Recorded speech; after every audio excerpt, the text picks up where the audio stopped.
Good morning children.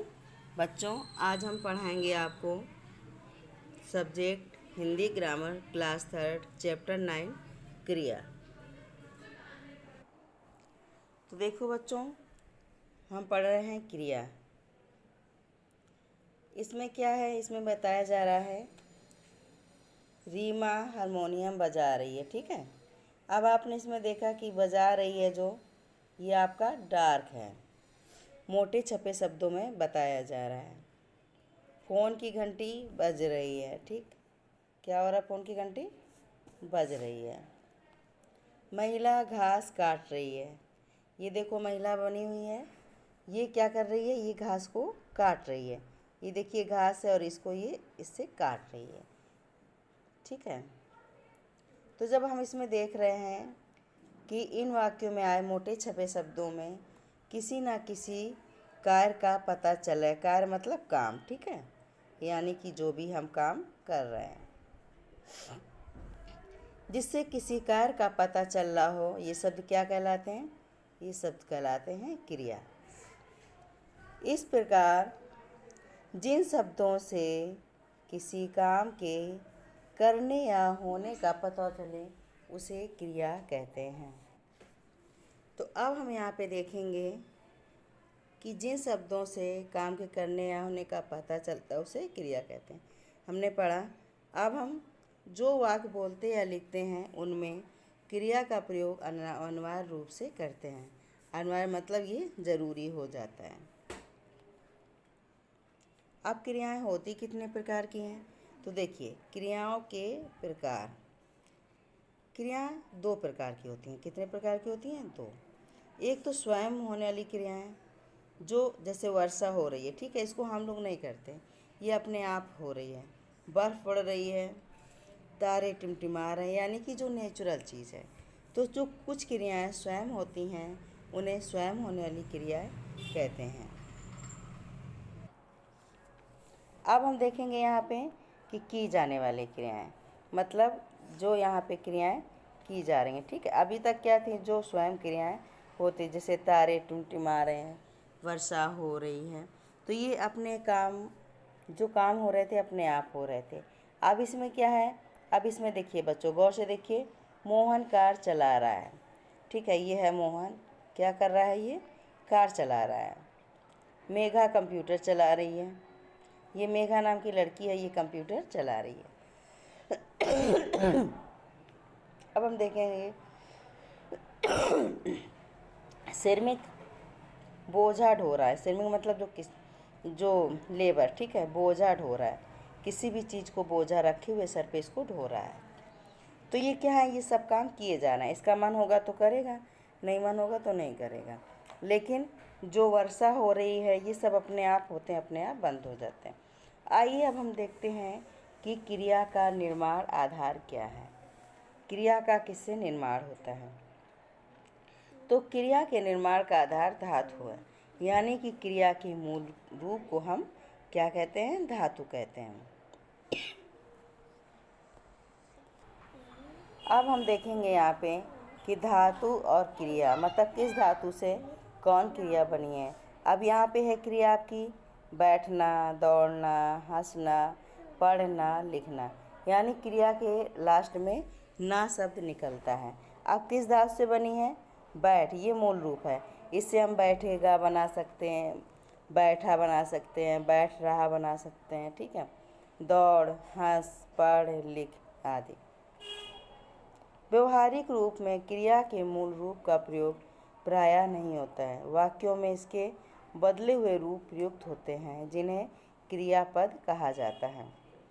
जैसे बैठ से बैठता है, जैसे अभी हमने आपको बताया। ठीक है, तो ये सब क्या है? ये सब है हमारे क्रियापद।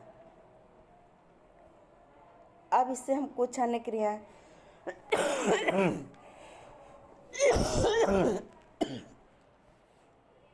अब हम यहाँ देखेंगे कुछ अन्य क्रियाएं। देखिए, घूमना, समझना, खांसना, थूकना, बजाना, मचलना, सजना, संवरना, हंसना, मीचना, टिमटिमाना, हिनहिनाना आदि। ये सब क्या है? ये सारी क्रियाएं हैं, यानी कि जो क्रियाएं, जो काम हम लोग करते हैं। अब बच्चों देखिए, क्रिया पर लिंग का प्रभाव पड़ता है। जिन शब्दों पर लिंग का विशेष प्रभाव पड़ता है, वाक्यों में क्रिया लिंग के अनुसार प्रयोग की जाती है। ठीक है, जैसे लड़का क्या है, पुल्लिंग है, तो इसमें क्रिया क्या है, खेलता है।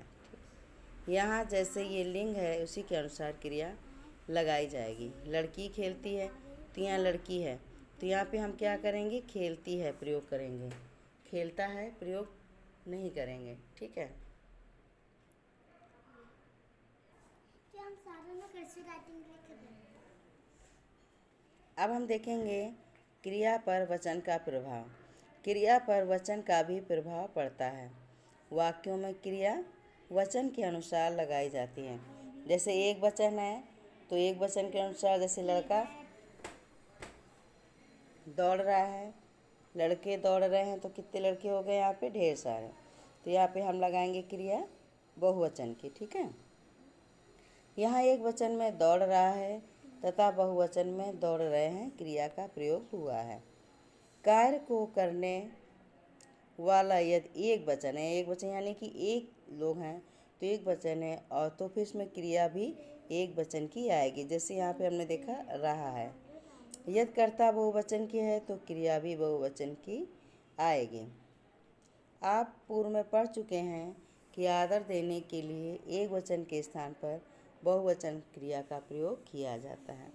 जैसे हमने कहा कि पापा जा रहे हैं, तो पापा जा रहे हैं बहुवचन की क्रिया है, लेकिन पापा तो एक वचन है ना, तो इसमें हम बहुवचन की क्या करेंगे, क्रिया लगाएंगे। अब क्रिया के भेद, तो क्रिया के दो भेद होते हैं। कौन कौन से, एक ही सकर्मक अकर्मक क्रिया, दूसरा सकर्मक क्रिया। आ मतलब होता है बिना, जो बिना कर्म के होती है वह कर्मक क्रिया होती है, और जिसमें कर्म लगा रहता है वो सकर्मक क्रिया। अब देखिए, हम यहाँ देखेंगे बच्चों, कर्ता किसे कहते हैं, किसी वाक्य में क्रिया करने वाले को कर्ता कहते हैं। क्रिया मतलब काम, जो भी काम कर रहे हैं। जिस वस्तु या व्यक्ति पर क्रिया का प्रभाव पड़ता है उसे कर्म कहते हैं। मतलब क्रिया को जो कर रहा है, ठीक है, वो क्रिया का प्रभाव पड़ता है। जैसे वह खाना खाता है, तो खाता है, इसका प्रभाव किस पे पड़ रहा है, खाना पे, तो वो कर्म हो गया। अब जैसे बिल्ली दूध पी गई, इस वाक्य में क्रिया क्या है, पी गई, कर्ता बिल्ली तथा कर्म क्या हुआ, दूध, क्योंकि पीना किसको पिया गया है, दूध को। अकर्मक क्रिया क्या होती है, वे क्रियाएं जिन्हें कर्म की आवश्यकता नहीं होती है, यानी जिसमें कर्म नहीं होता है। देखिए, इसमें बिल्ली भाग गई, रेलगाड़ी चल रही, तोता उड़ गया, रेलगाड़ी क्या हो गया, कर्ता हो गया, चल रही आपकी क्रिया हो गई, इसमें कर्म नहीं है, तो इसलिए कौन सी क्रिया हुई, अकर्मक क्रिया। अब कुछ अकर्मक क्रियाएं होती हैं, खांसना, छींकना, हंसना, तैरना, टहलना और रोना आदि। अब हम देखते हैं सकर्मक क्रिया। ऐसी क्रियाएं जिन्हें कर्म की आवश्यकता होती हैं, यानी कि जिन क्रियाओं में कर्म लगा रहता है उन्हें सकर्मक क्रियाएं कहते हैं। जैसे अभिषेक साइकिल चला रहा है, ठीक है, इसमें कर्ता क्या हो गया, अभिषेक, साइकिल कर्म हो गया, चलाना क्या हो गया, क्रिया। ठीक है, पिताजी समाचार सुन रहे हैं, क्या सुन रहे हैं, समाचार, तो इसमें कर्म हो गया आपका समाचार। यानी कि ये जो कर्म के साथ हैं, तो ये यहाँ पे क्या हो गई। अब हम देखेंगे इसमें कुछ अन्य सकर्मक क्रियाएं। ठीक है, देखिए यहाँ सकर्मक क्रिया में क्या है, बजाना, दिखाना, खाना, पीना, पढ़ना, सीखना। अकर्मक सकर्मक क्रिया की पहचान कैसे होती है, तो वाक्यों में प्रयुक्त क्रिया कर्मक है या सकर्मक, यह जानने के लिए क्रिया के साथ क्या अथवा किस शब्द लगाकर देखना चाहिए। ठीक है, जैसे बच्चा क्या पढ़ रहा है, तो उत्तर आ जाएगा पुस्तक, यानी ऑब्जेक्ट। जो भी उत्तर निकलता है वो हमारा कर्म कहलाता है। जिसके साथ कर्म होता है वो सकर्मक क्रिया होती है, जिसके साथ कर्म नहीं होता है वो अकर्मक क्रिया होती है। तो बच्चों, अभी हमने आज आपको क्रिया के बारे में पढ़ाया। आगे के वीडियो में हम आपको इसकी एक्सरसाइज भेज देंगे। और आप उसको अच्छे से कर लीजिएगा। Okay, bye bye.